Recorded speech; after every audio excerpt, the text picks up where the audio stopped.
15 years, 8 months, and 16 days old. I want you to think back and imagine what you were doing at this age.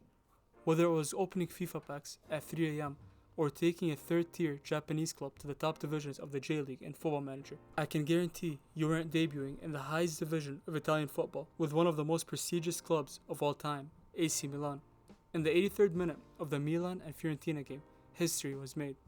Francesco Camarda was subbed on for Luka Jovic and was dubbed as both the youngest Milan as well as Serie A player in history, with the previous Serie A record holder being Bologna defender Wisdom Amy, and the ex-youngest Milan debuter being none other than Il Capitano Paolo Maldini.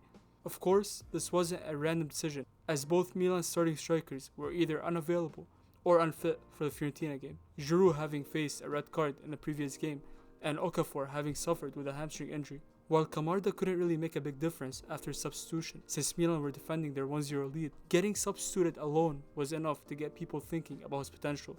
These circumstances allowed for the 15-year-old Camarda to shine at the top stage, but the context is much, much broader. Born in Milan, Italy, Camarda started his football career with GSD Eforesi, one of the many football schools in Milano located in the Lombardia region of the historic city. And he stayed with the club from 2014 to 2015 until he started training with the AC Milan Academy.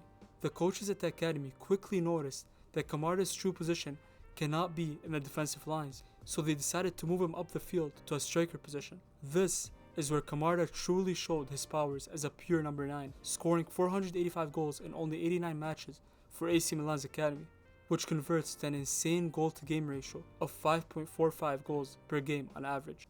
If those numbers aren't enough to show you how much of a monster Francesco Camarda is, just wait till you find out he has been racking up these statistics against players many, many years older than him. At only the age of 14, Camarda was playing against and with under 19 players, which shows not only his skills as a striker, but his physical ability as well.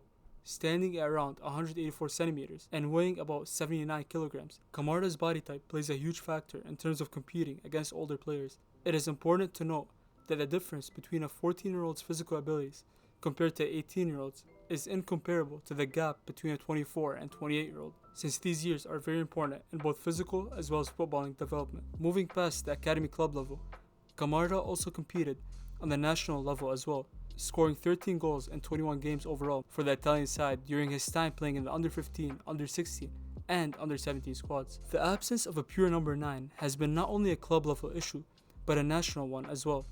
A country that was once famous for its strikers like Filippo Inzaghi and Luca Toni has been dealing with a striker drought for the past decade, if not more.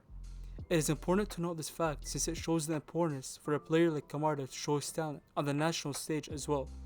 Unlike other strikers in the league like Ciro Immobile and Andrea Belotti, which are seemingly unable to convert their domestic dominance over to the national team even at the peak of their respective careers. But that is a whole different discussion for a whole different video. Watching Camarda's games on the academy level, you cannot ignore the way he converts crosses from the wingers and fullbacks using his great positioning, as well as his incredible acrobatic skills, which, according to his coaches at the academy, say he used to stay after the training sessions, practicing, giving him both flair and flexibility. Of course, it is still extremely early to make any predictions about Camarda's future, as the sport is very unforgiving when it comes to injuries and other external issues. But if he stays on this form with the academy team, as well as the Italian junior teams, we might just have the next Italian phenomenon right before our eyes.